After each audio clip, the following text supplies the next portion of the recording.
Good morning. I'm very honored to moderate a panel within the international conference. The panel will be dedicated to international crimes committed in Ukraine. Now, some organizational remarks. The panel is expected to last 1 hour and a half. We will have 5 speakers within the panel. I'm kindly asking the speakers to respect the time slots for their intervention, which are approximately 15 minutes. All the participants are invited to participate in the discussion, to ask questions.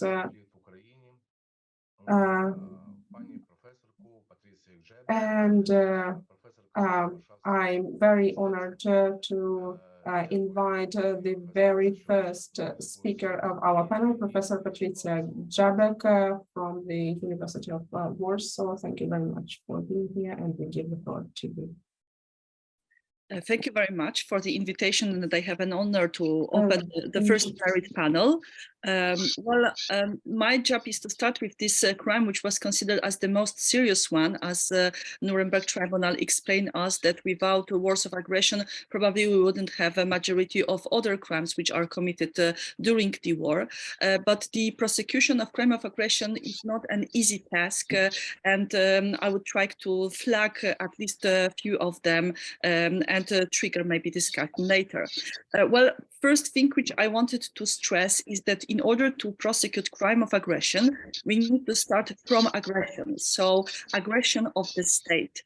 And we have a definition of aggression adopted by the General Assembly in 1974, which explained us that it is the use of armed force by one state against another, inconsistent with the Charter of the United Nations.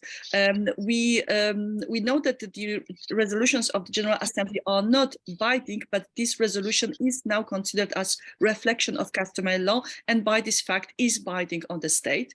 Then let's add one more dimension, which I think is always forgotten in this conflict, that majority of the states of the regions, including Russia as continuator of the USSR, are still parties to London agreements on definition of aggressions, which also clearly defined what is aggression and who is aggressor.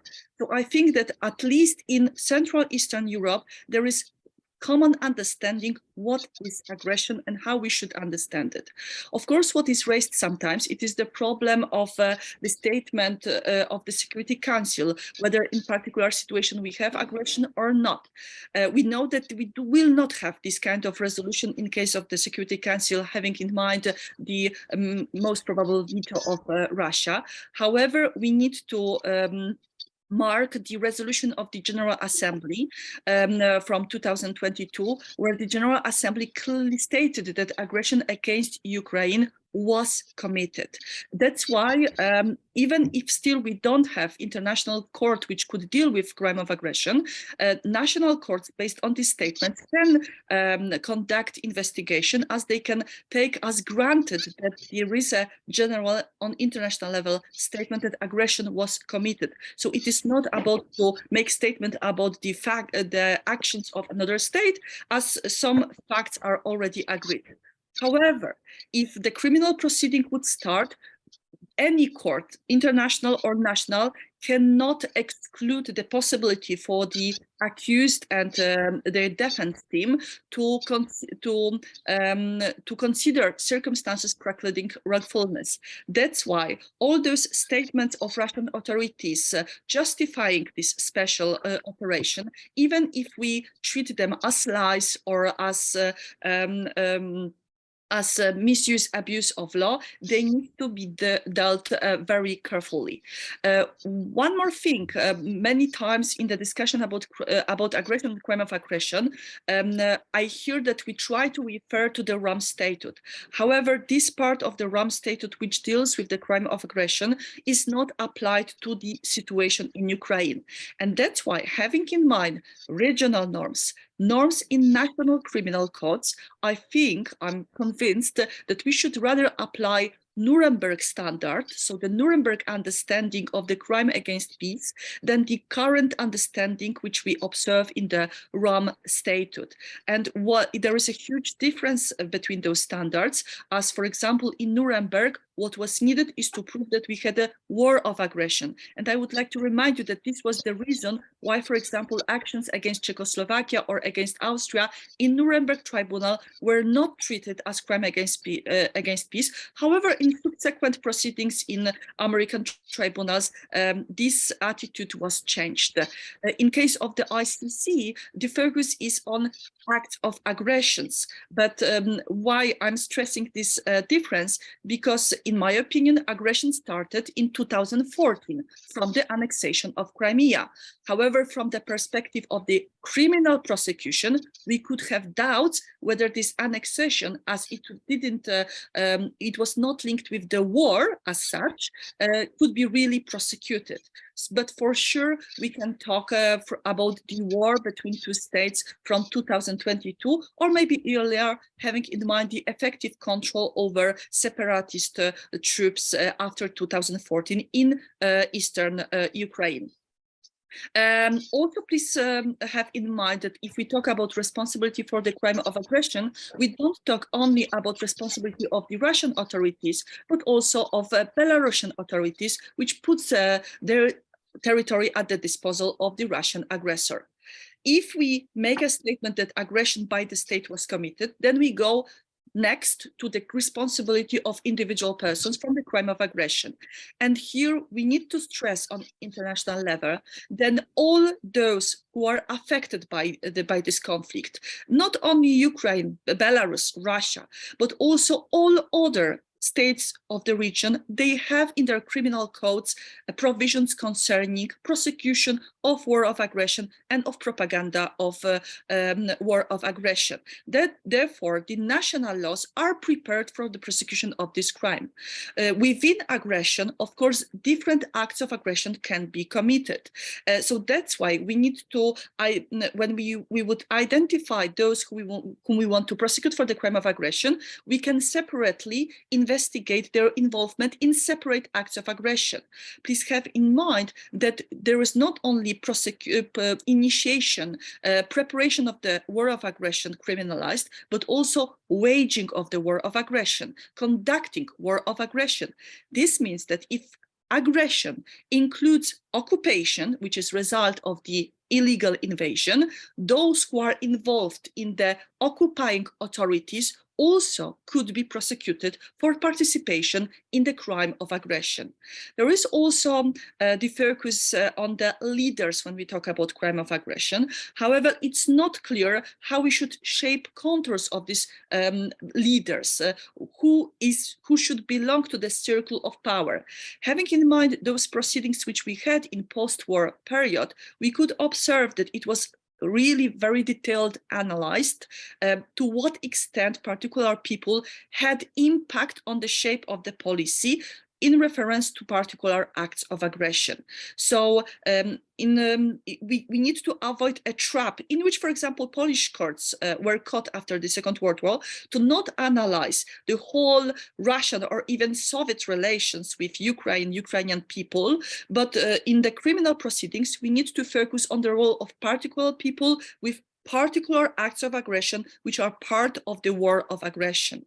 We cannot exclude order as such, as order can impact the possibility of taking the individual decision to take part in the war of aggression.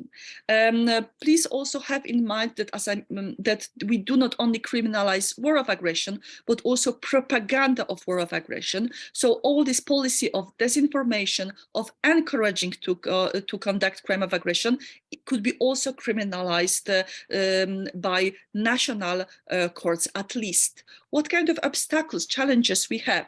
Of course, we need to avoid what happened in Nuremberg. The crime of aggression cannot shadow other crimes. They cannot, other crimes like genocide, crimes against humanity, war crimes are also worth prosecution, and the focus should be also on them. And I'm very happy that in the panel in which I participate, we also have we'll talk also about all the other crimes, core crimes. Of course, if we want to prosecute leaders, the question of immunities would appear, and that's why there's a discussion about international tribunal to avoid problems which were identified by the International Court of Justice. But I wanted to remind you one thing. Maybe ICJ in the judgment between Belgium and the Democratic Republic of Congo was wrong, as it didn't analyze the situation of the World War II. And during World War II, many states, also from our region, Central Eastern region, they do stress that Hitler doesn't have immunity for aggression. And now in the works of the International Law Commission, this was also emphasized, for example, by Polish delegation. In case of intent and knowledge, which needs to be clarified in the criminal proceedings, we need to remember that there is a presumption of innocence. That's why this collection of evidence, also to be prepared for the discussion of the circumstances preceding wrongfulness of the invasion, this needs to be taken into account, because any hidden documents, no access to the document, need to be interpreted for the good of the accused. And of course, we need to remember about fair trial guarantees. I just wanted to stress and emphasize what was already mentioned, particularly by Vice Minister Gabija from Lithuania. My colleague stressed the importance of the crime of aggression, and I think that we are at the very big moment to stress that we need to treat this crime very seriously, and we need to remember what is at stakes, that it's not the question of the security of Ukraine as such only, but this is the question of the world peace and security. And I'm very glad that, for example, Polish prosecutor's office, they decided to open investigation not on universal jurisdiction, but on protective jurisdiction, to stress that aggression against Ukraine, it is aggression against world peace, so also against Polish peace. We need to also send a clear signal that not only perpetrators, but also direct perpetrators, but also those who are aiding in commission of this crime, also providing weapon, could be covered by the prosecution of aggression. And let's combat this argument of selectiveness of the justice, that why we didn't prosecute previous examples of aggression, and now we focus on crime of aggression committed by Russian authorities and Belarusian ones. It's not a question of the selectiveness, because in case of this region, we have a clear national, regional, and international norms which were not undermined even by Russia. We also, I'm very happy that we are in this environment, in this panel, as I wanted also to stress that this is that nothing should be, no decision should be taken without knowledge of Ukrainian authorities and other states of the region, as we have experience in prosecution of crime against peace. So thank you very much. I hope that I flagged the most important issues, and I'm willing to answer all your questions.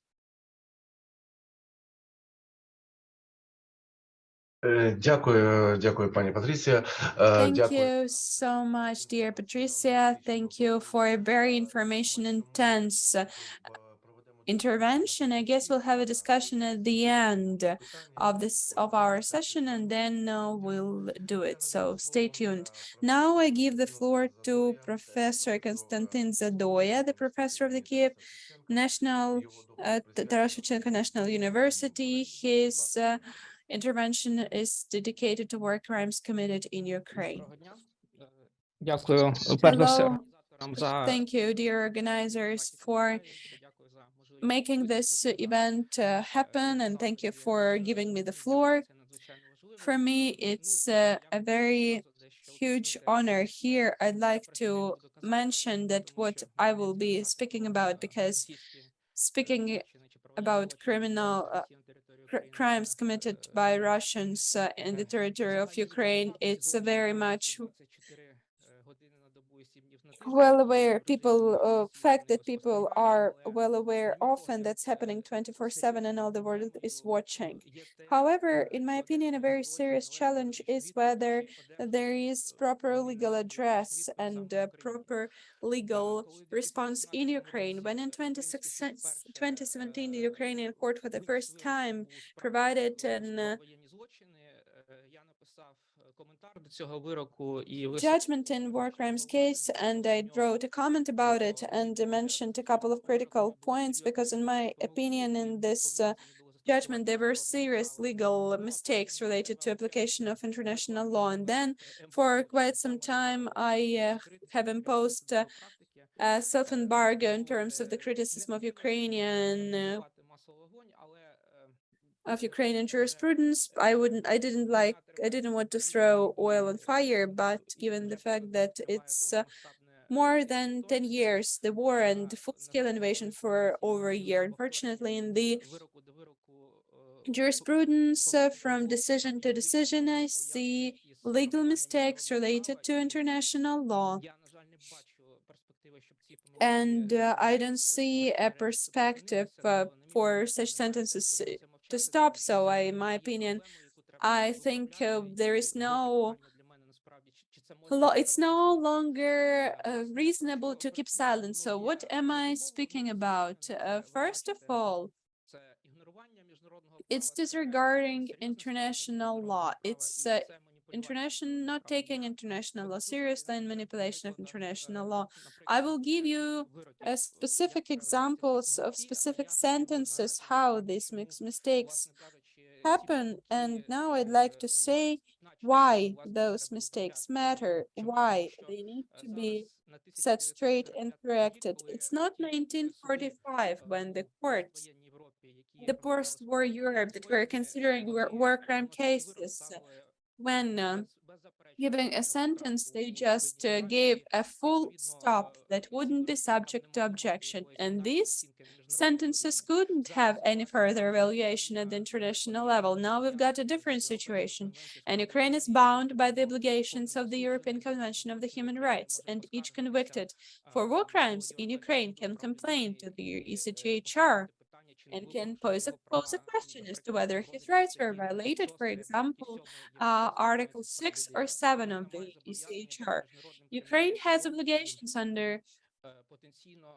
before the International Criminal Court, and imperfect jurisprudence can breed problems related to communications with the ICC, and will make ICC, according to the complementarity principle, be engaged where this could be avoided. And right now we have a lot of international right defending institutions that Ukraine has obliged to respect that can give negative opinions of such sentences. And if such negative international reaction should happen, I've got no doubts that Russian propaganda will use it. And the framework that is here now, I'm not sure that Russian propaganda will somehow just disappear, should even there be some changes in the leadership. And of course, Ukraine has some enemies outside Ukraine that, of course, will use that against Ukraine. In my opinion, all these mistakes need to be set straight just in order to avoid such situation when we stick our necks out. So, disregard of human rights.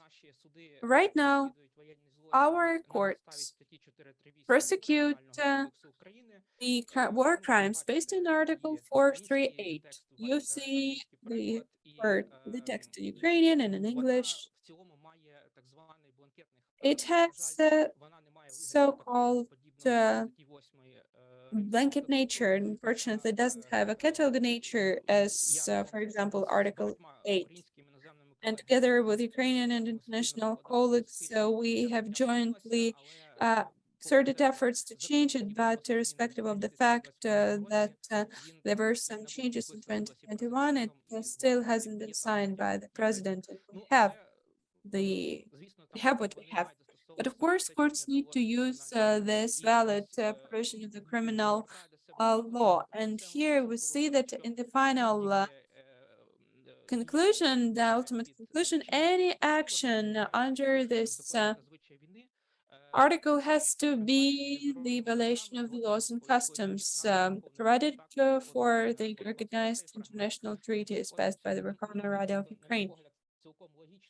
And here it's quite logical and reasonable that in the judgment where the person is brought to responsibility based on this norm, there should be mentioned the international rules according to which the person has violated. But unfortunately, in this case, the Ukrainian court did not refer to any international humanitarian law rules. I know that at least two such other sentences that have the same problem. I had no explanation why it happened.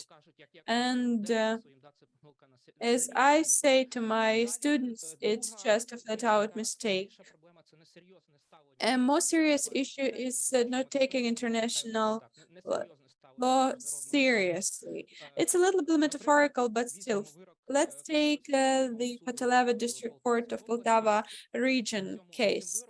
The court found the defendants guilty of committing an indiscriminate attack on civilians without establishing whether the attack caused death or serious injury to anyone. It was from the drug weapon. There were shellings, and it wasn't set forth that there was some death or serious injury established.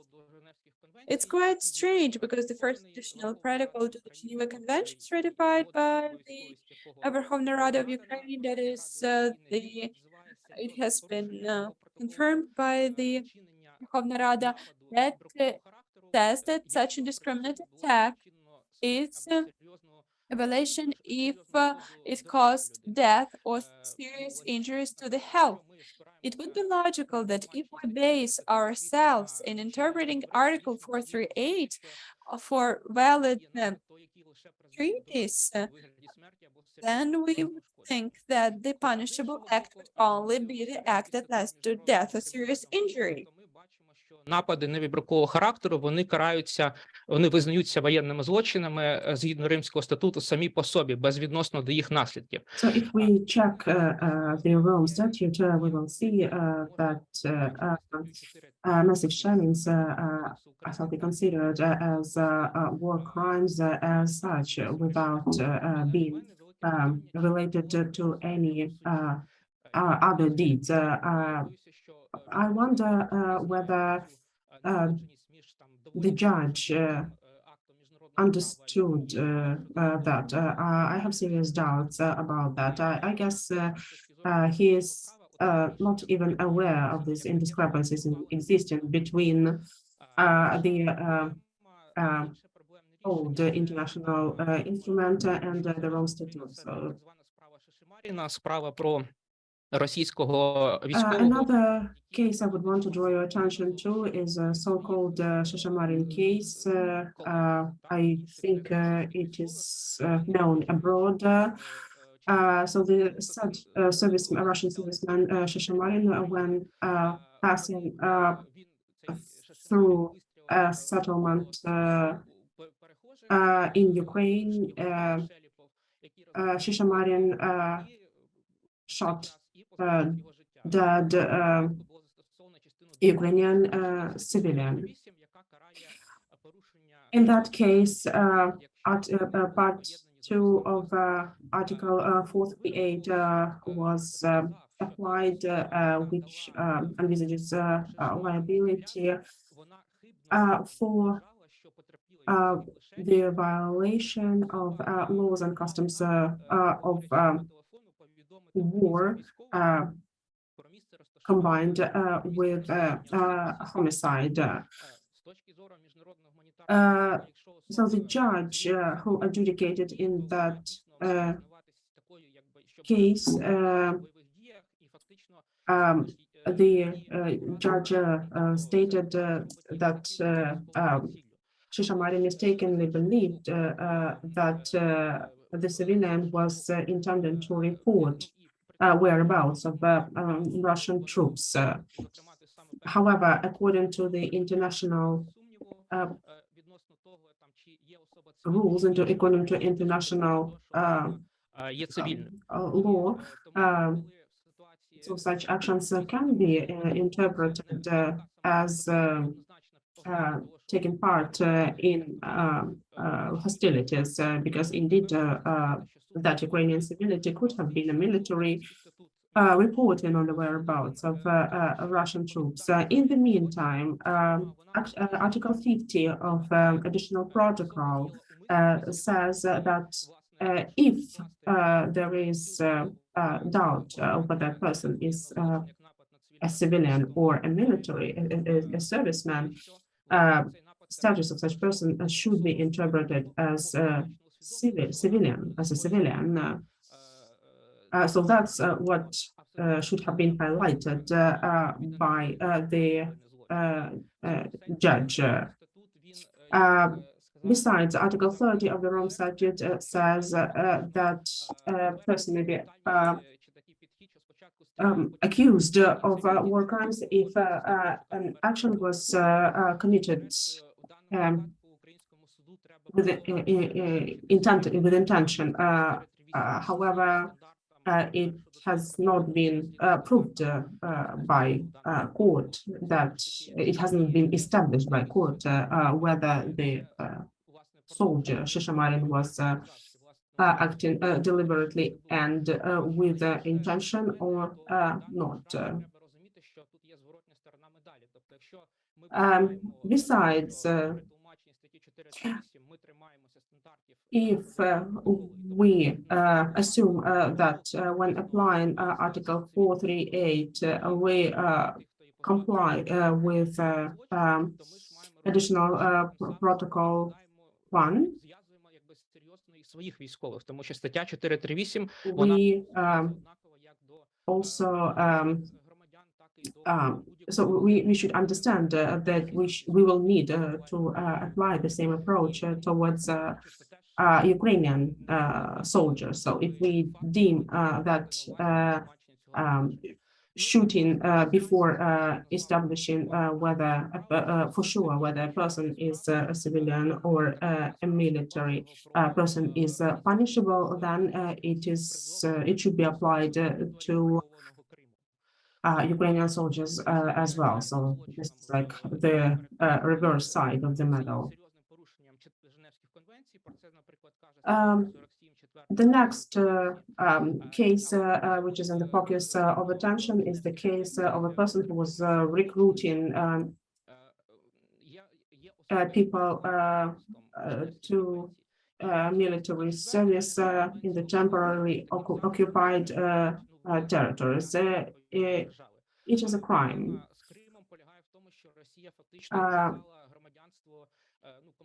However, these actions raise another problem.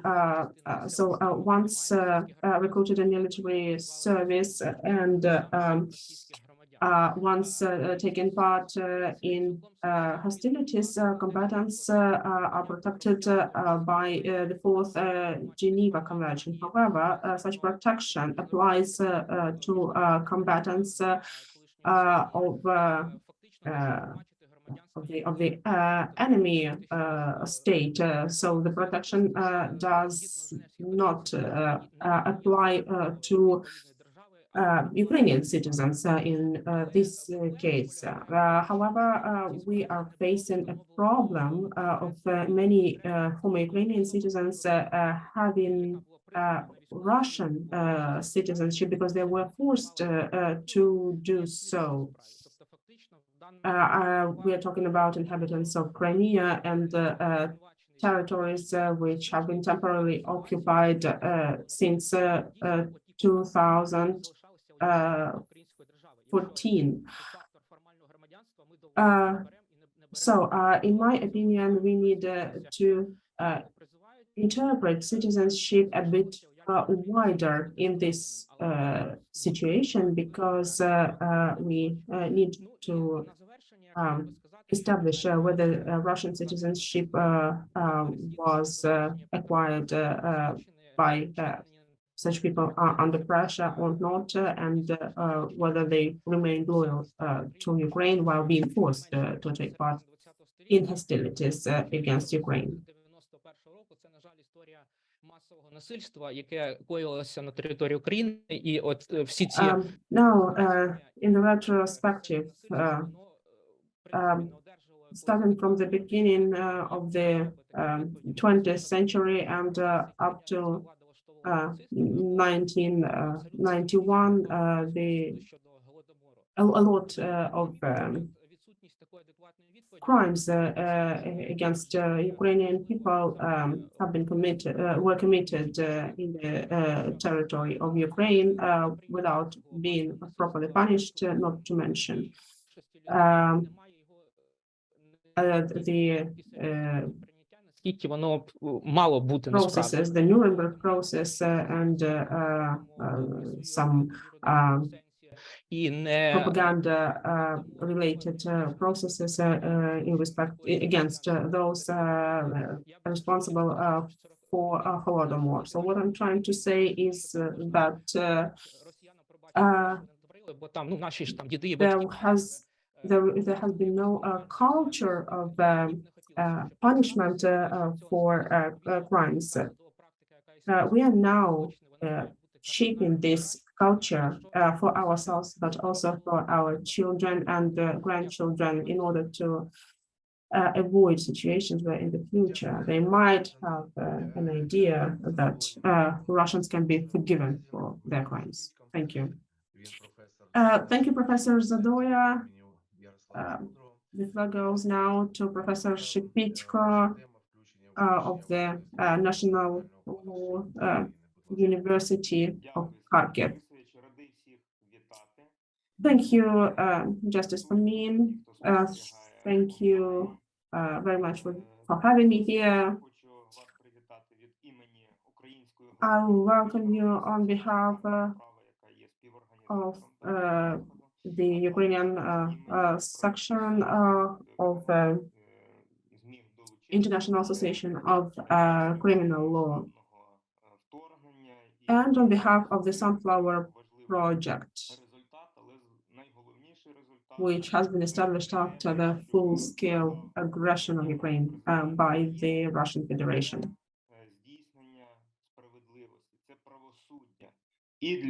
What we have in the focus of our attention, of our efforts, of our work is bringing to justice those responsible for committing crimes in the territory of Ukraine, and for establishing justice for victims, survivors, and victims of international crimes. This is what we see as our mission, and this is what was underlined by the president of Ukraine in one of his recent speeches. Now, going back to international crimes, unfortunately, we do not have any clear definition of what a war crime is.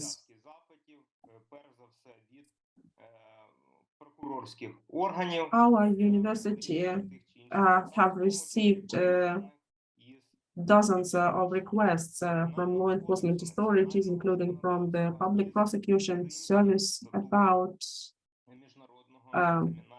various requests for opinion on various legal issues relating to war crimes. The previous speaker, Konstantin Zadoya, demonstrated that the norms of Ukrainian legislation are of blanket nature, and they rather give reference to international instruments. Воєнних доказів був зафіксований в період Першої світової війни і Now, a few words криміналіст about Рейс, етнічний німець. Потім він був в Швейцарії в Лозанському about a collection of evidence. So the first attempt to collect evidence properly for international prosecution was undertaken during the First World War. So the lawyer author Archibald, who was on the front line, collected evidence of Austro-Hungarian atrocities in respect of Serbs. I will now demonstrate my screen. Так, ну бачу, що є така змога. Дякую. І ви бачите, To illustrate my intervention. So what you see now is the statistics provided by the Prosecutor's General Office of Ukraine as of 15th of April 2023, thus as of the period one month ago, there were more than 78,000 of cases of violation of the rules of the warfare.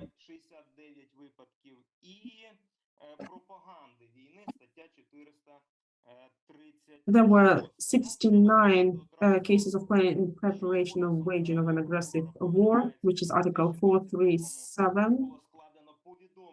53 cases of propaganda of war, Article 436, and some 2,500 of other crimes of aggression and war crimes.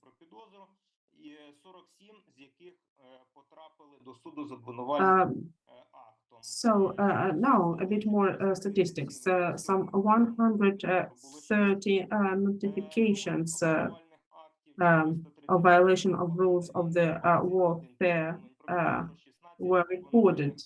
So you can see this disbalance right away, some 80,000 and 130,000. But there are discrepancies, as you may see. The same applies to other crimes. For example, when we speak about planning, preparation, and waging of an aggressive war and propaganda of war, there have been much more notifications compared to actual cases initiated.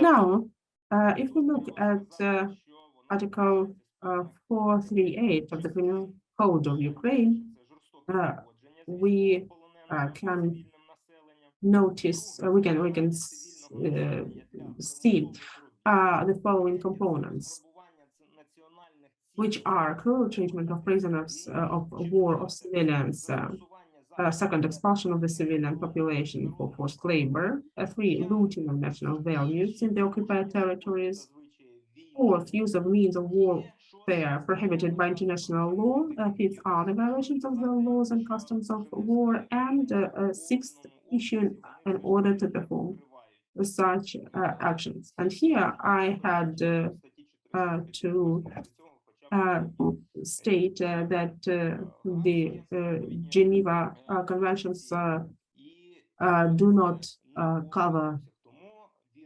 this list in full. The Hague Conventions should apply here as well. Він розробник основний нового проекту кримінального кодексу полягав на цьому, що серйозна робота, це абсолютно New правда. Але Criminal Code of Ukraine is кримінального кодексу being developed, which has been mentioned by Yuri Baulin, one of the developers of the new draft. згадує про звичаї війни. Що стосується However, after having familiarized with the existing draft, I can state that unfortunately there are doubts that the developers would be able to bring under one roof the standards of from all the conventions. And speaking of customs of law, it is a matter of examination by judges, because there is no exhaustive list of violations. Рішення, які пов'язуються з тим, що стаття 7 конвенції Європейської конвенції There is a need to comply with the human rights Європейський суд з прав людини requirements and the human rights dimension in general when prosecuting for international crimes. For instance, there are already pending cases on the violation of Article 7 of the European Convention of human rights, and here I cannot but recommend for familiarization case Kononov versus Latvia. 19 з яких були обвинувальні, один був заборонений для So, according to the Unified Register of Justice, only 20 verdicts have been issued under Article 438 of the Criminal Code of Ukraine, namely 19 guilty verdicts and one verdict which was prohibited for publication. So again, we are witnessing a huge disbalance here. If we compare the number of verdicts and the number of pending cases, which is some 80,000. So there is definitely a problem here because we have some 4,000 pending cases for one verdict. And again,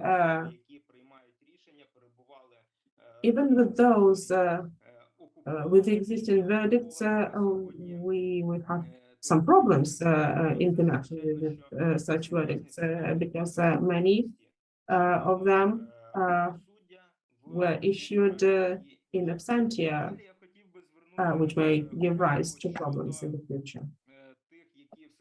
Були призначені покарання, і вони були призначені в межах від 8 років 6 місяців позбавлення волі. It was imprisonment from 4 years, 6 months to 12 years was imposed, and one was even life imprisonment. About the murder, I only found one sentence. And in respect of what was happening based on those admissions on the screen, you can see that it was about premeditated murder, destroying civil and critical infrastructure, including the destruction of residential buildings and some tank shellings and other firearms. Also, aviation bombarding of civil infrastructure. Most of the cases, I have to say, had to do with stealing the property. 13 situations. 8 cases of injury, torture, and very interesting ways and very cruel ways of torture. In many cases, the people were deprived of water and food, electrical currents. They threatened to cut fingers, beat people, used handcuffs, put sacks over the head, 7 cases, illegal imprisonment, 12 cases, threat of physical violence, 1 case, sexual violence, 1 case, undressing including the cold season, 4 cases, forced conscription of the civilians, 1 case. In this intervention, I would like to address the following question. Why must Rome Statute be ratified? As for me, this is an issue that has been pending far too long. Why should the Criminal Code of Ukraine be aligned with the provisions of the Rome Statute? Why should the Criminal Code and the new draft of Criminal Code doesn't fully meet the law enforcement and the agencies applying the law? Why it's not enough have national investigations, and why is it necessary to use international legal mechanisms and using such NGOs? Because for today, justice in a broad sense, it's not only about courts in broad sense. Why the justice for today is not fully effective? Why do the Ukrainians still expect justice? Thank you for your time. It will be a pleasure to answer questions. Thank you. Thank you, Mikhailo. I give the floor to Professor Hanna Kuczynska, the Institute of Legal Sciences of the Polish Academy of Sciences. She will be addressing the crimes against humanity in Ukraine. Anna, the floor is yours, please. One point from the organizers, please speak a little bit slower for the interpretation. Thank you.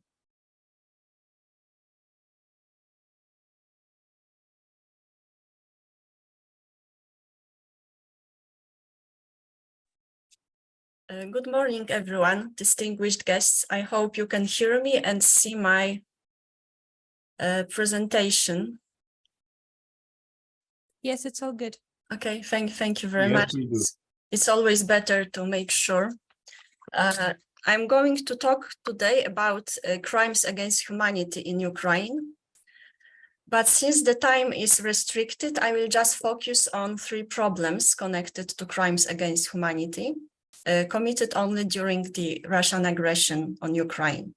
So first, I will answer the question when a specific criminal offense becomes a crime against humanity, and we will have to look at legal provisions to answer this question. The second problem will be, why is there a problem with prosecuting crimes against humanity in the case of aggression on Ukraine? And then I will try to show how the problem could be solved in practice. In international criminal law, we have only one legal definition of crimes against humanity, and it is in Article 7 of of the Rome Statute. There is, unlike in the case of war crimes and genocide, there is no convention that would define crimes against humanity. In this definition, we see that there is a contextual element, the so-called chapeau of this article, and a list of certain criminal offenses. So an ordinary offense, criminal offense that we have listed here may be classified as a crime against humanity only when the contextual element, the chapeau element, is also present and proved to the perpetrator. Moreover, this definition is also accompanied by paragraph 2 of Article 7, where there are definitions of all the notions used in this article. So the ICC offers us a very comprehensive definitions of all the elements of crimes against humanity. And when we look at the contextual element, the chapeau of Article 7, we see that in order to classify a crime as a crime against humanity, and in order to prove to the perpetrator that he or she committed this crime, there need to be evidence for committing an act listed in Article 7. There must be a criminal intent connected to this specific act, and this act can be considered to be a crime against humanity only when it is committed as a part of a widespread or systematic attack. The attack must be directed against any civilian population, and also evidence must prove that the perpetrator had knowledge of the attack and of its widespread or systematic attack, and of the fact that the attack was directed against any civilian population. Article 7, paragraph 2 of the Rome Statute explains that how the attack directed against any civilian population should be interpreted, and it means that it should be involving the multiple commission of acts, such as listed in paragraph 1, against any civilian population, in furtherance of a state or organizational policy. And then we have in the elements of crimes of the ICC, the explanation, what is the policy to commit such attack? So how it should be understood. The elements of this crime were explained in the case of prosecutor versus German Katanga that was tried before the ICC, where the accused was found guilty of one count of crime against humanity, that is murder, and the existence of the widespread or systematic attack and the attack being directed against civilian populations were proved by the evidence presented by the prosecution.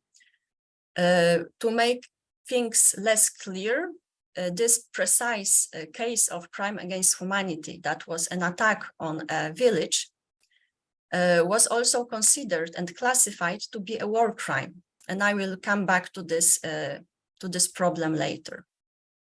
When it comes to Ukraine, there is an ICC investigation into crimes against humanity in Ukraine. So the important part is that the ICC started an investigation, the ICC prosecutor started an investigation, and this investigation covers also all the crimes against humanity that were committed on the territory of Ukraine from the 20th of February 2014. But this is not the only investigation into crimes against humanity, because jurisdiction in concerning international crimes is rather eclectic. There are also national investigations that are conducted strictly in reference to crimes against humanity. So I will begin with national investigations in other states than Ukraine. investigation in Poland does not relate to crimes against humanity.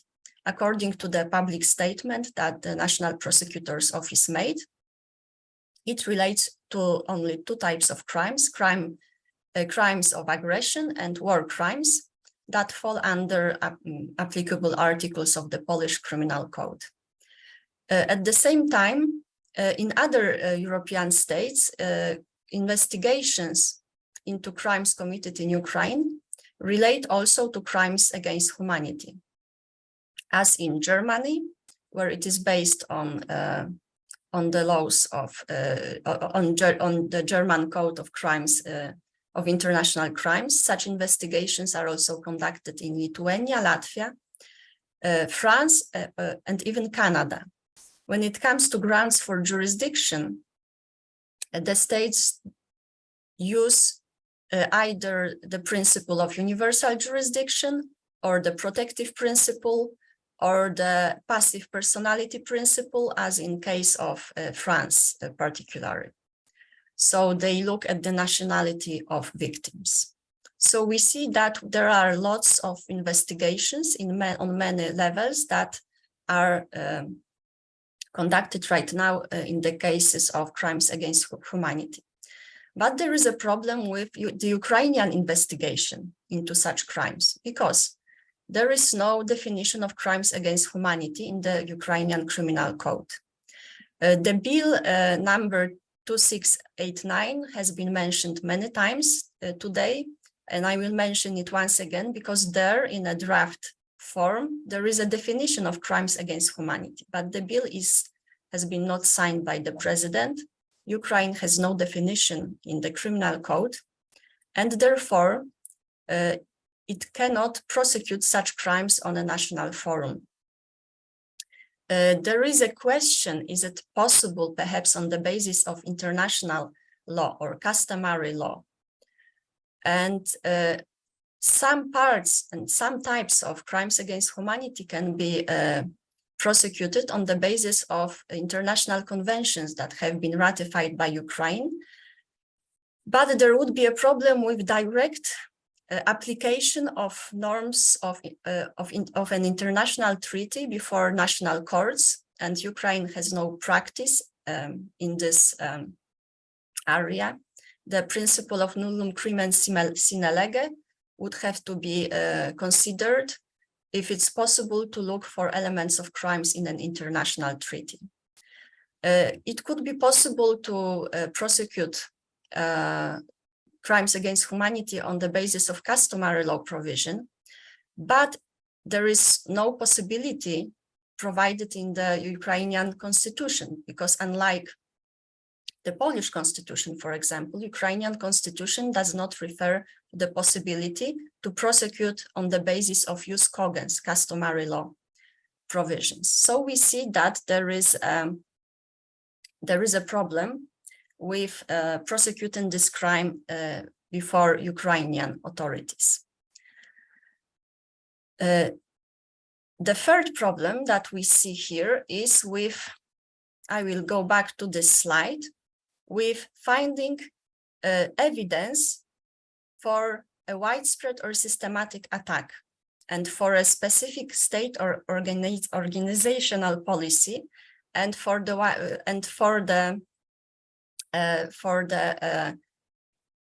this organized type of attack.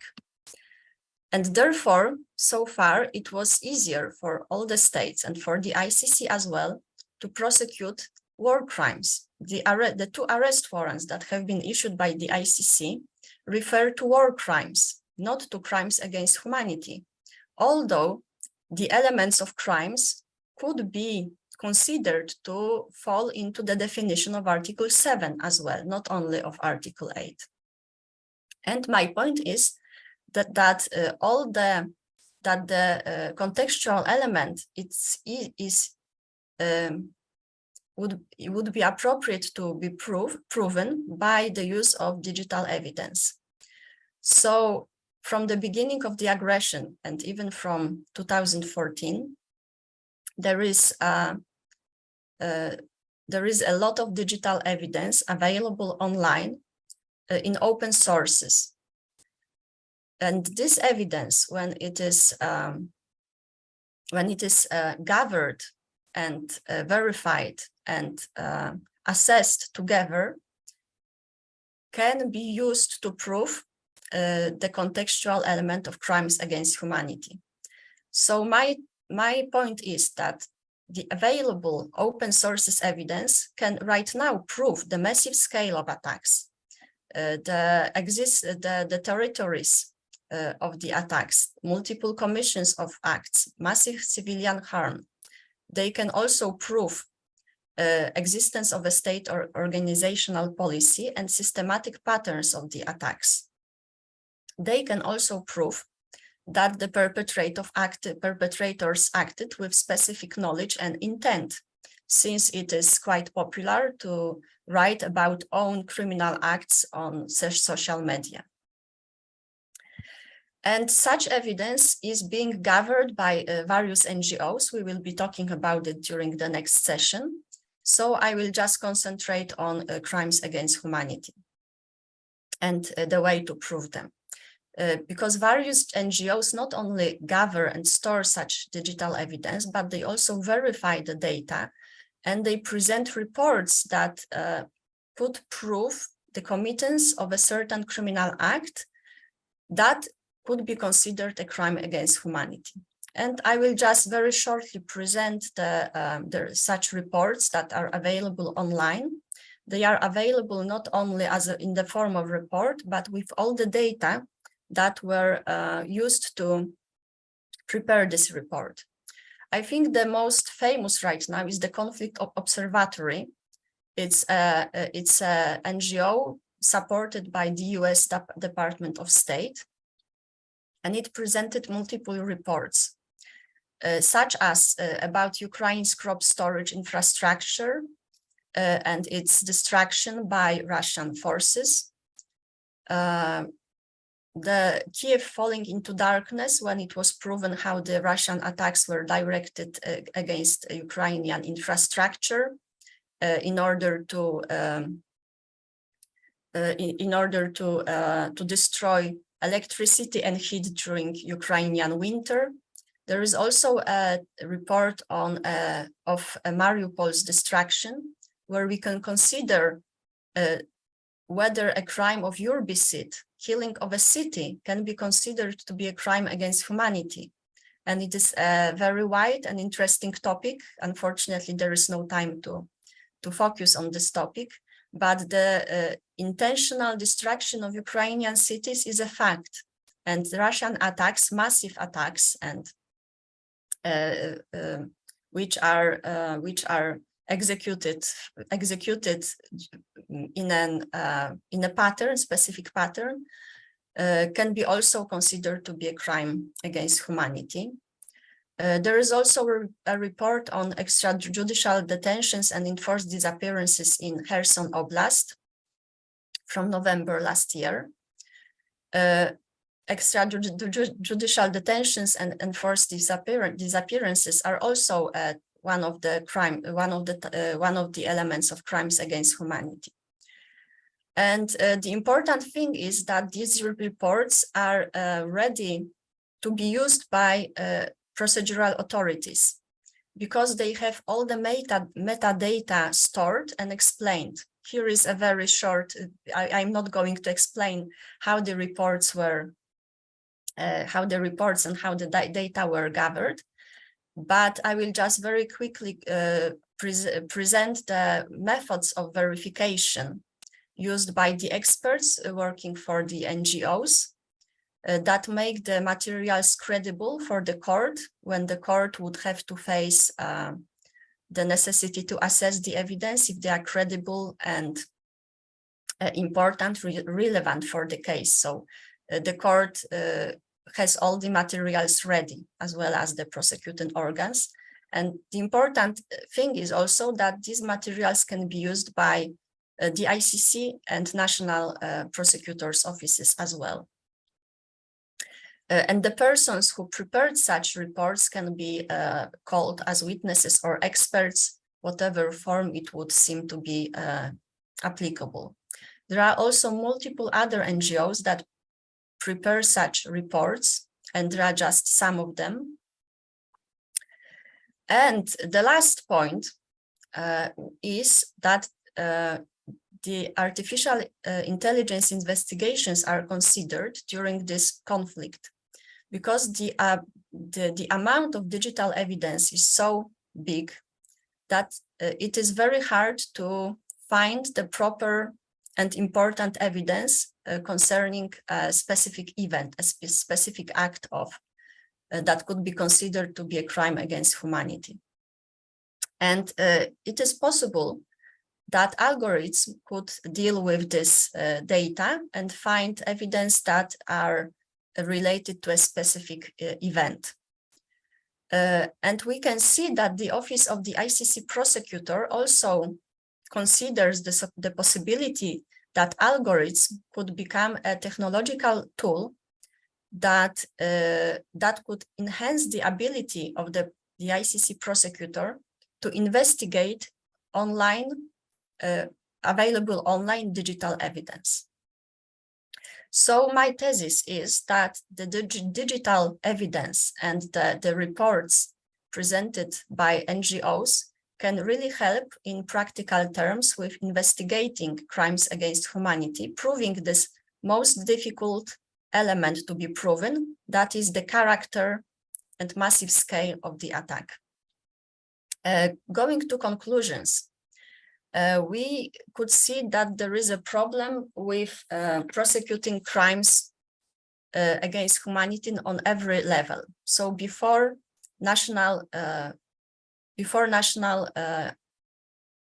authorities, there is a problem of state immunities, Russian state immunities.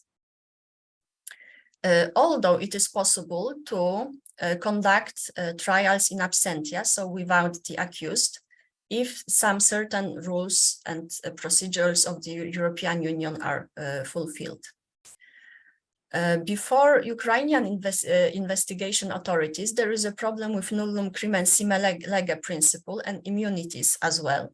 Before the ICC, there are no state immunities banning the prosecution, but there is a problem with no trials in absentia and of course extradition, effective extradition, and with selective jurisdiction of the ICC, because the ICC can only select the most serious cases. It cannot prosecute all the perpetrators.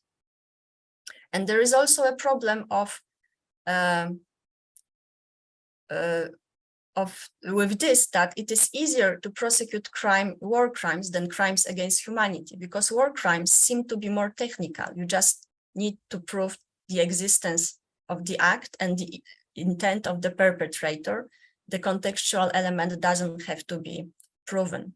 So for now, the same acts can be classified both as war crimes and crimes against humanity, in most of the cases, but prosecutors and judges would choose to prosecute war crimes. However, digital evidence could help to find evidence also for the contextual element and make it possible to classify these acts as crimes against humanity. Okay, thank you for your attention. Do I know how to switch off the presentation? No. Tak samo jak włączyłaś, Aniu. Okay.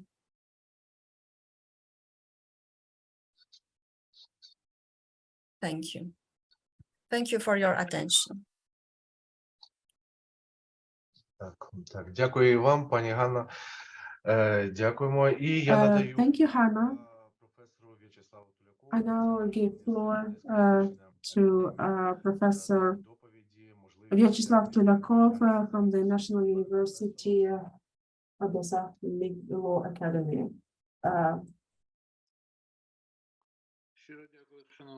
will develop on the possibility of liability for the genocide. Dear colleagues, good morning. Thank you for having me here, and I will switch into English if I may. That's the thing which is one of the great interest to all the society of nowadays, because some people said that the crime of genocide that is one of the central crime, and as Raphael Lemkin began his investigations in the field in the 30s, which are rising upon to the characteristics of justice and judicial reaction against genocide in 1944, there were a few and very specific gaps in Ukrainian reality. The first one is connected with the concept of close justice. It is not a legend, but in the center of my city, native city of Odessa, there is a monument for the founder of Odessa, Duke de Richelieu. It was very interesting because in one part of this monument, there is a figure of justice. Now, this figure of justice was stolen during the 30s, and only after the Second World War, this figure was renovated after the death of Stalin. It's very interesting because this figure, it is not the figure of justice, it's the figure of Greek goddess Themis. The difference is not in the scale that they have, but there is no bandage in her eyes. The Themis is looked upon all the characteristics of society and what we should do in this. And due to that, the first question which was arising with the genocide problem was connected with the ideas of starvation, genocide of Ukraine and Kazakhstan since 1932 to 1933, and a huge amount of deportation genocides which were used by Russian Federation or the Soviet Union during this period of time since 1930.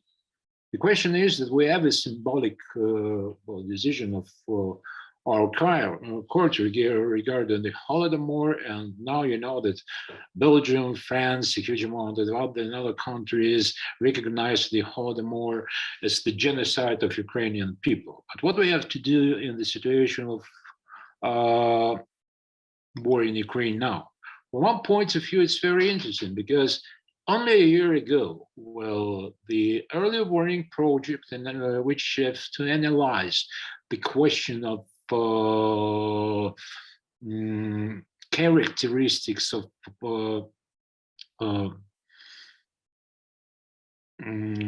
urge of the genocide in the territory of the country, post Ukraine on 83rd place in the world.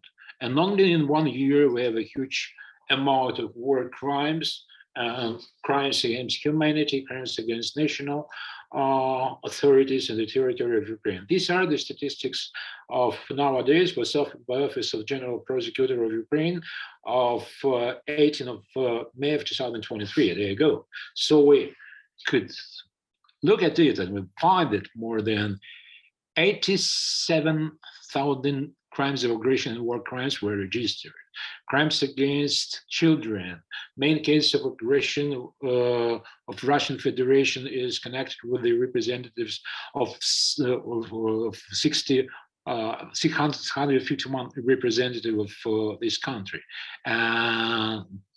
But when we're saying about the question of genocide, what we are looking for, and the answer is very interesting. Only one case at the territory of Ukraine has come to court, and we have one judgment, only one judgment in the case, and it was done in absentia. Why? Well, there are a huge amount of answers, and one of them, that's from one point of view, it's very simple. So Article 442 of the Criminal Code of Ukraine and Article 6 of International Criminal Court have the same characteristics and the same idea, which are connected with the two questions, the questions of the genocide and the questions of public cause for genocide. And for the question, for the qualification of the question of crime of genocide, it's a very interesting moment that we have to have so-called dolus specialis, so special intent, which is connected with the general intent of policy plan to destroy all of the part of the population or special racial, ethnic, or religious group, national, ethnic, or religious group, pardon me. The secondly, person who directly contains this deed must be aware that she or he is carrying the idea with this general intent. The question is connected always with the Convention of 1948, because it has this same position, which points the general intent and the special intent altogether for the qualification of crime of genocide. It was very interesting because when we're saying about the aggressive crimes and crimes against humanity in Bucha, the invasion of Bucha began on March 3rd of 2022. Sorry, I don't know who is it. So this invasion of Bucha was done in the same day when in the Russian information agency called Novosti was spreaded the special article on denazification of Ukrainians. The question which rise upon this special and general intent. One of the main historians of nowadays, the professor from Yale University, Timothy Snyder, sometimes said that the question of general intent of genocide is connected with the Putin's ideas, and is connected with Putin's speech of February 22 of 2022, but there is a gap, and the gap is connected with the decision of United Nations Commission on Crime of Genocide, which said that nevertheless, if the US Senate committee endorsed resolution recognizes Russian actions in Ukraine as genocide, Canada and Netherlands began and filed a joint declaration and intervention on International Criminal Court case concerning the allegations of genocide, and maybe, if I'm not mistaken, 23 or 25 countries in the world are filed this joint declaration too. But we say now, for example, and we know that in Ukrainian courts, there will be more than 300 cases which are connected with the genocide. And some people from General Prosecutor's Office or Supreme Court said that there will be a rise of these cases. But for international lawyers and for United Nations Commission, they say that murder, torture, rape exists. Crimes against humanity exist, but all of these targeting groups are not involved in the notion of genocide because of the genocide concept. We know that joint investigation team for serious international crime made an agreement to firstly to ask for the question of to work for the question of genocide. The pre-trial chamber of International Criminal Court and this warrants against Putin and children ombudsman is very interesting, because that is the first time when we said that that is the question of genocide, the concept, not only concept, but the genocide, the crime of genocide, which are arising on the territory of Ukraine and have a specific circumstance for the Putin and all of the colleagues. But the question is that the forcible transfer or Russification of Ukrainian children, which is rising since aggression began, from one point has special resolution of Parliamentary Assembly of Council of Europe due to this question.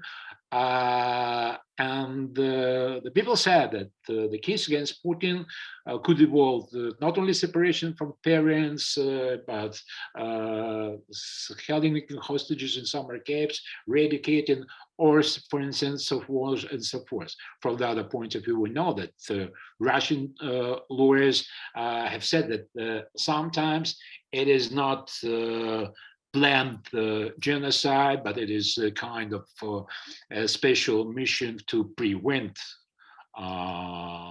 aggression.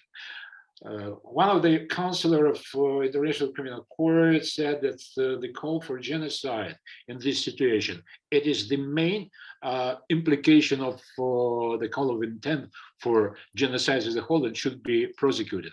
And we know that General Prosecutor of Ukraine emphasized that the main proceedings of the genocide on the ideological basis of genocide are beginning, and we knew all the cases against this propagandist. This was the first case against one of the Putin's propagandists, Mr. Kuznetsov, who calls for drowning into the river of all Ukrainian children. And this was the case under which the part 2 or paragraph 2 of Article 442, public cause for the genocide, was used, and he was prosecuted in absentia. The second case, which is rising now, is connected with the Russian propagandist Armen Gasparyan and Mr. Timothy Sergeytsev, which cases were involved altogether, because Mr. Gasparyan has prepared a book and has prepared this article in Russian Information Agency, which is connected with the idea of denazification of Ukraine. And the motto of denazification means not connected with the Nazis. It is connected with the dehumanization of all Ukrainian people. Thus, Ukrainian authorities are trying to reconstruct this idea. But from the other point of view, there is a gap. And this gap is connected with the notion of international notion of genocide in 1948 Convention, and maybe of some cases regarding the ideas of what they have to do with genocide in International Court of Justice and the manipulations of Russian Federation as a whole. The main position for which I have to be focused on is the case of Derlingas versus Lithuania in the European Court of Human Rights, under which the first time the ethnopolitical genocide was recognized by international judicial institutions. So European Court of Human Rights said in this judgment that it is possible international level to widespread or to wider the notion of genocide against 1948 Convention by the additional principles or additional norms. For example, if we're saying that, or if we, after some periods of time, will say that there will be a question which is connected with the problems of practical realizing of genocidal policy of Russia, it should be not connected with the nationality, but it should be connected with the citizenship. Well, some international lawyers said that citizenship is nationality, but from the other point of view, maybe, I don't know whether it's right or not, but maybe we should, in the future, when we're preparing a new draft of criminal code, should analyze the genocide in more wider characteristics. I know, for example, that some people say now about linguicide, some people say about the question of educational genocide, which we are having against Ukrainian people or Ukrainian children. That is always a question which have to be raised for analyzing. The gap is due to the Article 7 of the European Convention for Protecting Human Rights, we have the problem, and the problem is we should be connected with the idea that we can't just use the novels in criminal law for the perpetrators who were done before, the principle of retroactivity from one point. But from the second point, this Article 7 has its paragraph 2, which gives the possibility for do that.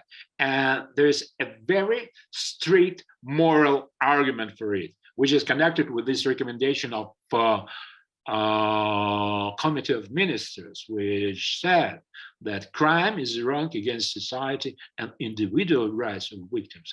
The first time we're saying about the criminal offense as its notion, which is connected with the violation of individual rights. And thus, for example, it should be used in a more sophisticated way for creating a new norm on genocide in Ukrainian legislations, which should connect it with the primacy of human rights, complementarity of correction, and the aims of compensation, and so on and so forth. And to remember, because we're working on the IADP, you know that in the 20th Congress of International Association of Penal Law, Pope Francis said that in every crime there is an injured party and two damaged ties between perpetrator and the victim.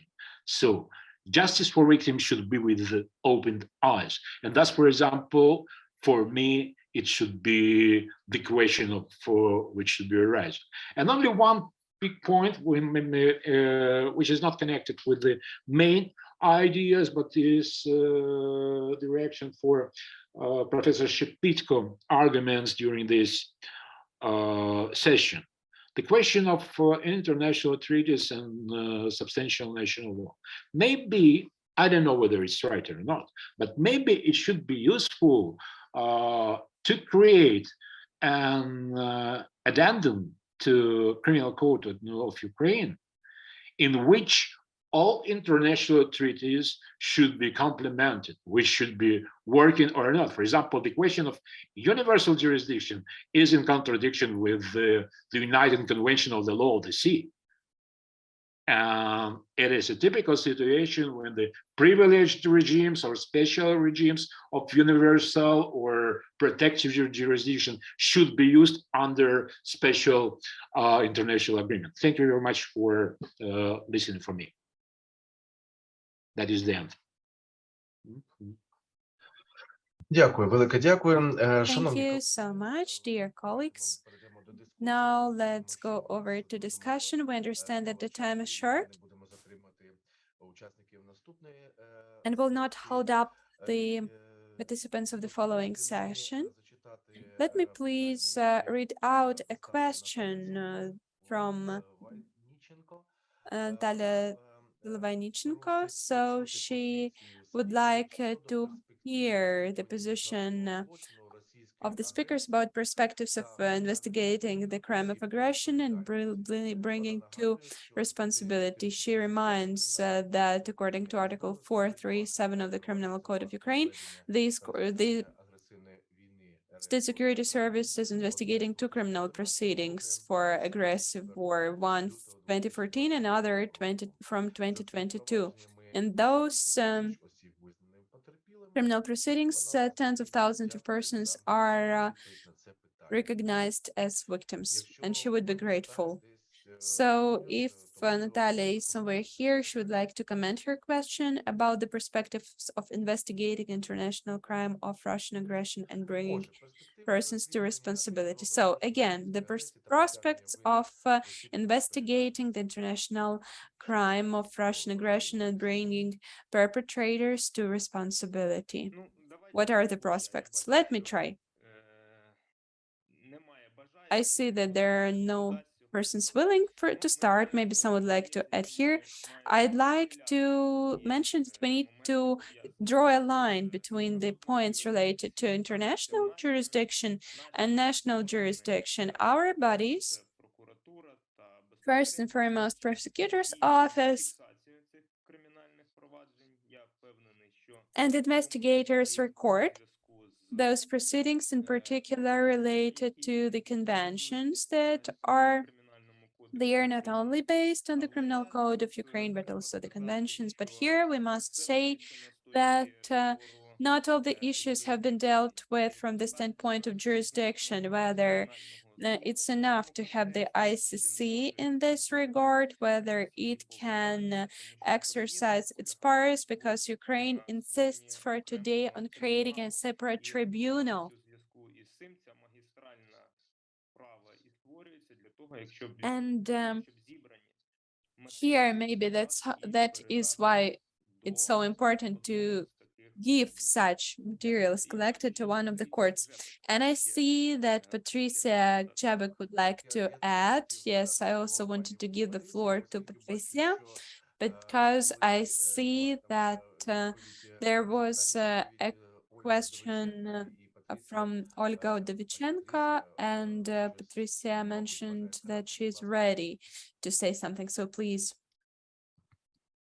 So just to tackle this problem of crime of aggression, I think that we need to be aware that I just need to switch off my translation. I just wanted to stress that in case of crime of aggression, these are not just very few people who are engaged in the commission of this crime. So of course we can talk about the problem of privileges and immunities of the highest authorities, like we talk Vladimir Putin or his, prime minister and so on. Yes, here we can have the problem of the immunity. However, as I told you, there are some tools which we can use to overcome this obstacle. But these highest authorities are not the only people who could be prosecuted for the crime of aggression. So I do not exclude the possibility that few of them would be prosecuted perhaps in the international tribunal, but others who were executing crime of aggression, who were waging crime of aggression, who were, for example, engaged in the occupation, they could be prosecuted in national courts. Because please do remember that after the Second World War, we had Nuremberg trial when we had major criminals, and also we have trials in national courts, and in national courts, thousands of people were prosecuted for crime against peace. So let's do not limit this responsibility for the crime of aggression just to one or few people, because we need to send a clear signals that all those high commanders who are engaged in this crime could be prosecuted, not only in international courts, but if international courts are not able to do it, still national courts are there. And if I may just also answer one of the questions which was on the chat, one of our colleague, if I used Google Translator, so I hope that I did understand it well, asked also about the question when you try to attack the oil infrastructure. Yeah, and this was the question of the whether this could be classified as a war crime. Here I would have some doubts, because I do understand that if you attack critical infrastructure for the civilian population, you could say that some goods could be indispensable for the civilian population. They are only used for the civilian population, and then yes, it is possible to prosecute this as a war crime. But we cannot also neglect the fact that I think that in all military handbooks in the world, there is a statement that this kind of infrastructure is treated as a normal military target. And this has to be taken into account in the assessment of the customary law. So unfortunately, with all those oil, energy, industry infrastructure, we don't have a clear customary prohibition to attack these kind of targets. In the reverse, in the handbooks, we will find many statements that this is one of the very first targets in the military operations. Thank you.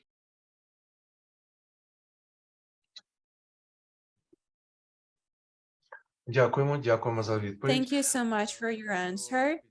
I see that Dara has her hand raised. Yes, hello, dear colleagues. Thank you for giving me the floor. Now I represent the organization that documents international crimes in Ukraine, and not only in Ukraine, but before that I worked for 9 years in the prosecution. In terms of war crimes, I'd like to comment a couple of things about the criminal proceedings about the crime of aggression, and in respect of the architecture, so-called mechanisms that can ensure bringing to responsibility the persons guilty of this crime.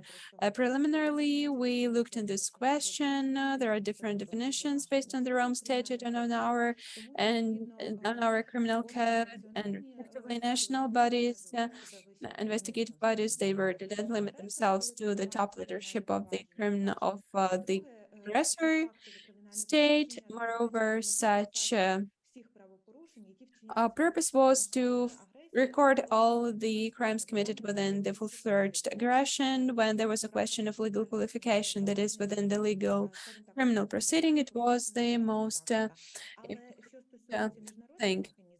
And in respect of international mechanisms, Karim Khan, after the 24th of February, in his statement, commented that the ICC cannot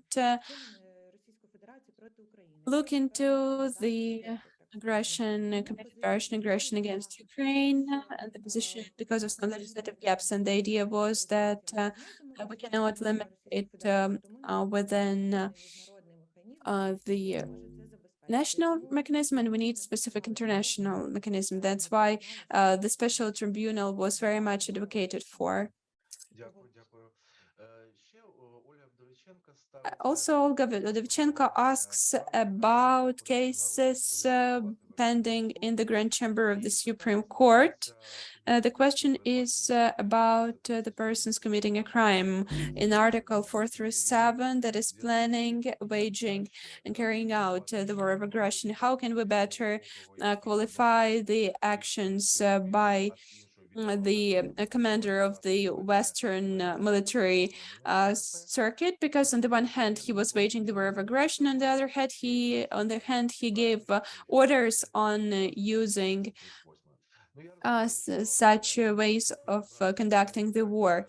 Or maybe it's better to look into Article 437 or 438. I understand that in order to answer this question, it's better to be able to look into the context. That's why I'd really like to address this question to the Ukrainian legal persons who are among the advisory answers. Can you answer this or no? If no, of course, then we'll wait for the Grand Chamber. So are there any Ukrainian practitioners willing to comment on that case pending in the Grand Chamber?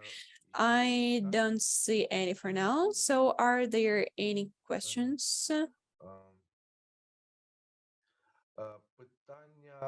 The question to Konstantin Zadoya: how proper, in his opinion, is interpretation by the court of the Article 438 of the Criminal Code about the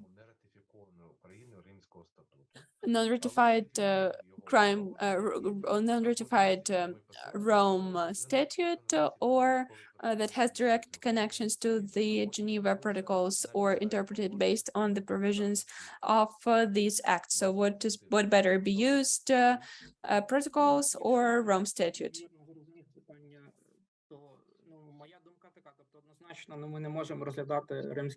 Definitely, we cannot consider the Rome Statute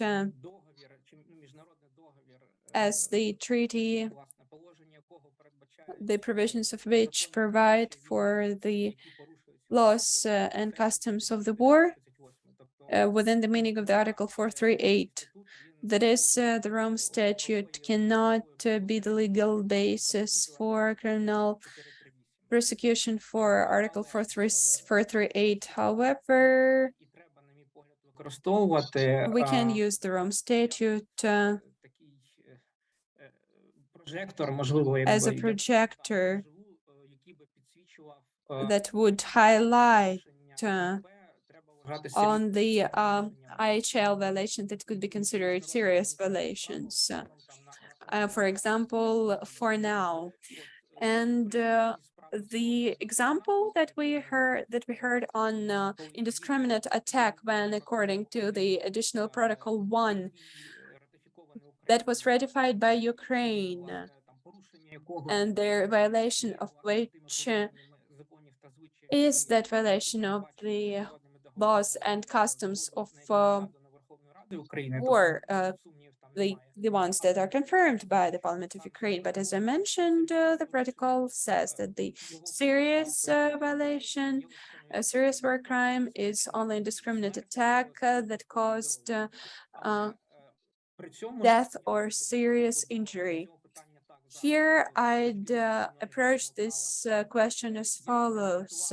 I wouldn't look into the provisions of the additional protocol 1 on the serious only serious acts that cause damage. I would say that indiscriminate attack as such is a violation of the IHL, and respectively it is a violation, but not just a violation, but a grave violation, as the Rome Statute says, as the legal basis that we have reference to. I would take the rule of the additional protocol 1 that provides for a prohibition of indiscriminate attack, and in respect of the criminal prosecution only with the causing knowledge causing damage, I would say that it's a kind of outdated reference. So we cannot have direct reference to the Rome Statute, but we can use it in order in the aspect of interpretation or some clarification of that additional protocol 1 or Geneva Conventions.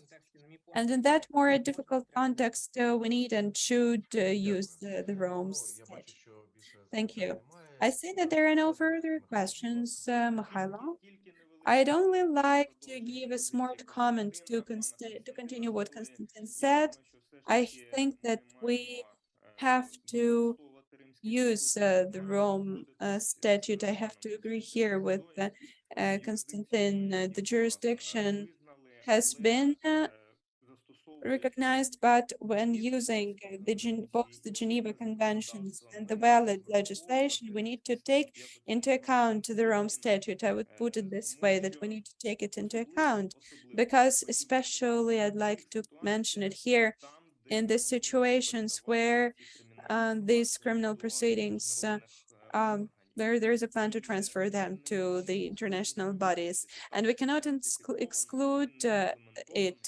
It's ratified, not implemented, but we really see that we're in a situation where we really need to use it. And in this regard, I also can agree with Konstantin here and mention it. We did have such requests to our university. Thank you. Dear Olga, you asked another question. Can you connect it? Can you read it out? So she mentions that similarly to Article 55 of Additional Protocol 1, in her opinion, it's a war crime. In respect of, I guess it's within the context of the discussion. Thank you. And as a moderator, let me please say a couple of words here. First of all, I'm grateful to the organizers for engaging me as a moderator rather than speaker, because it's important for us to hear and absorb the information that we are ready to take care of. So when hearing Konstantin's address, when he looked into Shishimarin case, I had an opinion that it would be good for non-governmental organizations to cooperate with the authorities and draft some kind of guidelines in respect of the civil population. I'm sure that for the future, not a centimeter of the country will not be occupied, and we will be liberating our territory. But this information for the civil population, how they should behave, what they should do, в тому числі і в подальшому при розслідуванні і в правильності юридичної оцінки вже за військові злочини. Але це таке побажання, тим більше я бачу, що за результатами сьогоднішньої конференції планується резолюція. І також that a resolution is being planned following our today's conference. I can see that all the speakers are well known and recognized legal professionals. However, let me remind you that when adjudicating, a judge is tied by what is written in the indictment. So my question is, what to do if a prosecutor does not mention anything on international crimes in the indictment? Because today it has been articulated as critics, as piece of critics, the lack of reference to international documents, international instruments. I think that here the question remains open for discussion. Now a few words about trials in absentia. I guess everybody understands that the majority of Russian perpetrators will be adjudicated in the framework of this procedure, and I guess that we need to envisage in the Ukrainian legislation some provisions for a situation which could apply the situation where Russian perpetrators would be willing to be present. I'm sorry for interrupting, Mr. Fomin. Olga Vdovichenko is here. Thank you very much for having me connected. Well, I already received answers to my question. We do not have any practical experience in prosecution of ecocide. In the meantime, we do have dedicated units in the prosecutorial authorities.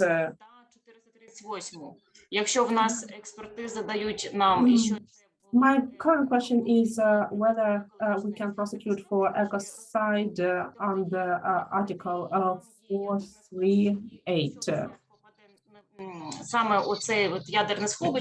There is a very specific situation. So there is a storage of nuclear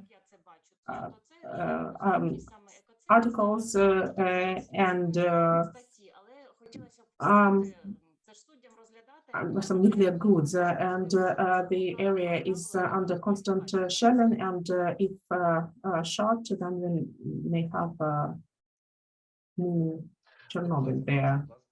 So do you think that then maybe we can talk about the combination of ecocide and Article 438? Colleagues, please do not hesitate to take floor. If I may. I will say something. My opinion might be not really popular.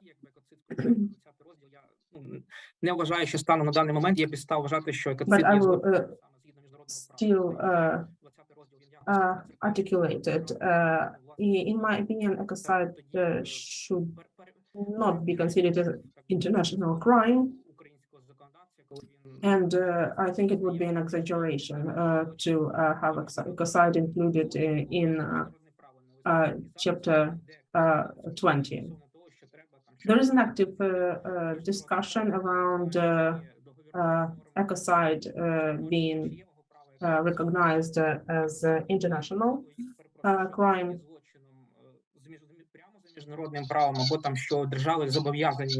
However, as of Today, the international law does not provide for ecocide to be a crime and does not oblige states to prosecute for the crime of ecocide. Гуманітарного права, особливо, якщо ми говоримо про міжнародний збройний конфлікт, і тут відповідно мають бути універсальні стандарти там для всіх держав, конфліктів і так далі. Ну, власне, в цьому ж ідея. If we are willing to consider ecocide as a war crime, then there should be some universal rules in respect of ecocide, which would be the same for all countries. Again, as of now, the international humanitarian law does not provide for such a crime as ecocide. We do have some provisions on lengthy hostilities which may affect environment and natural resources and so on and so forth, but we do not have any clear or direct reference or definition of well, not definition, but we don't have ecocide as an international crime. Очікуваною військовою перевагою. Besides, for the ecocide to be recognized as war crime, we will need to prove that the negative effect of, for example, shelling, a negative effect on environment exaggerates the pre-established military target, which is quite complicated. So I guess we rather need to stick with the current draft of Rome conflict and not to make attempts to go beyond the framework established by the Rome Statute. Thank you. Thank you. I can see other people willing to take floor.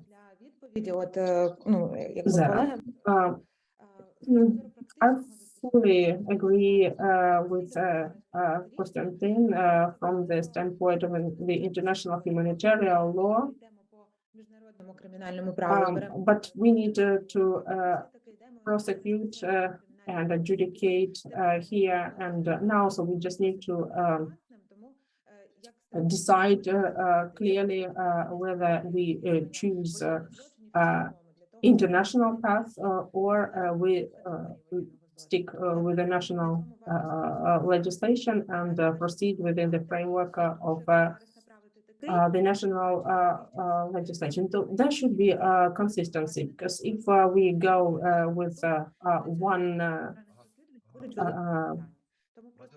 path now and then we change our mind and approach, that would be improperly perceived. Thank you. I'm very glad to see Oksana Senatorova. Please, Oksana. Dear colleagues, good afternoon. I will speak Ukrainian since the discussion is in Ukrainian. I fully support the discussion, and I'm grateful to Olga for her question. It is indeed very topical. I would present you my personal opinion. As of today, I cannot see any problem with applying Article 442. It's very positive to witness such a progress in the national criminal jurisdiction. The relevant international discussion has been in place for many years. The respective international legislation has not been adopted yet. However, the adoption of the convention on ecocide is being advocated right now. Насправді, тому що Let me also remind you that the list of violations in Article 8 is not exhaustive. я вже не кажу про інші Since additional Protocol 1 and other international instruments may complement the list presented in Article 8 of the Rome Statute. Since Article 438 of Ukraine's criminal code is of blanket nature and it gives references to international instruments, to treaties adopted by Ukraine. національного. Тому я не можу сказати, чи That можна is why I think that we can absolutely подій для того, щоб talk about the possibility of насправді, якщо йдеться про combination of the ecocide, prosecution of ecocide and Article 438. сховища I'm not a specialist in the national criminal law. However, I believe that when it comes to some petrol stations or storages, such locations can be considered as обстоювання, аргументування dual purpose об'єкт мав цивільний locations and thus such a location can be пан Костянтин Задур considered as a civilian object, the attack on which was unlawful. Стаття 438 називається порушення законів і звичаїв війни. І знову Again, coming back to Article 438, which covers violation of laws and customs of the warfare, which is a wider notion of than war crime. Дякую. Ну, я просто Konstantin, very shortly, please. при всій повазі не згоден, що є якась конвенція, With all due respect, геноцид, вона там хоча б I криміналізувати. І тут, власне, договірною back to differ. There is no convention on ecocide, which would be similar to the Шановні колеги, convention on genocide, and which would oblige states to prosecute for the crime of ecocide. дякую за увагу. Okay, thank you for your opinion, Mr. Zadoya. And let me wrap up this panel and give floor to my